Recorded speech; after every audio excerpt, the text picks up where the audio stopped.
هذا المسلسل برعاية بندر أحمد حسن الصلاحي. يا شيخنا من جماعتنا احنا اصحاب القرية بشكل عام.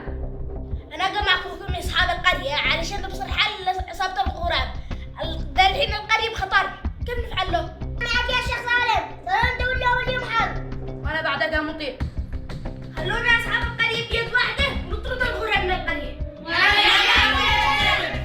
اسمعوا اهل القرية، انا ادي لكم الخطة بالتفصيل، فانتوا هذانكم اسمعوني سوا.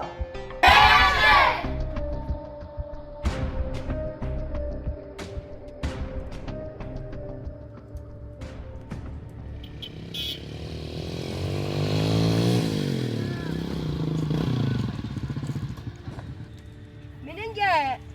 جاي من السوق مالك؟ من انتم بعده؟ حلو في التفتيش.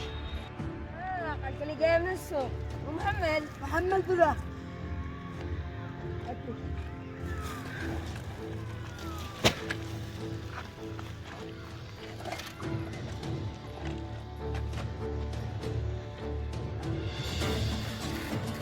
والله يقرب لي جسمي. ولا ابو حاجه.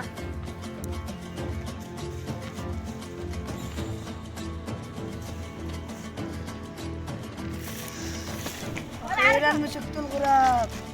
سلم سلاحك. سلم سلاحك. أنا سمعت ما سمعتي.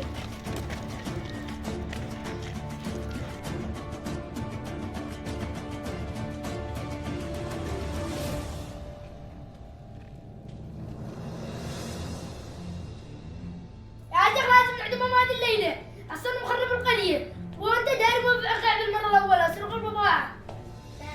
جنين. لا يا شيخ سالم ضروري نعمل لهم حكم على قدرهم. نحكم على قدرهم، ما بلا حكم نعدمهم. مالك يا عبد نعدمهم. ضروري نحبسهم مدة معينة.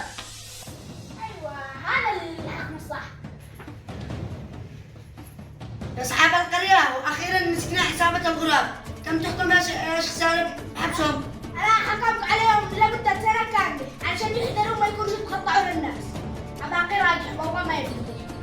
قبل ما تفزوهم من الحبس نقرر من اليوم هذه وصاعدا إن العقل حق القرية أكرم. علينا أسمع فزوهم. قم.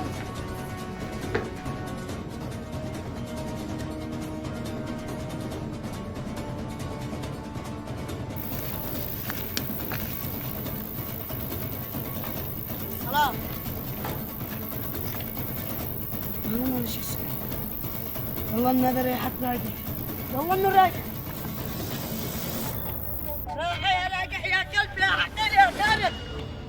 وقف. والله اقتله.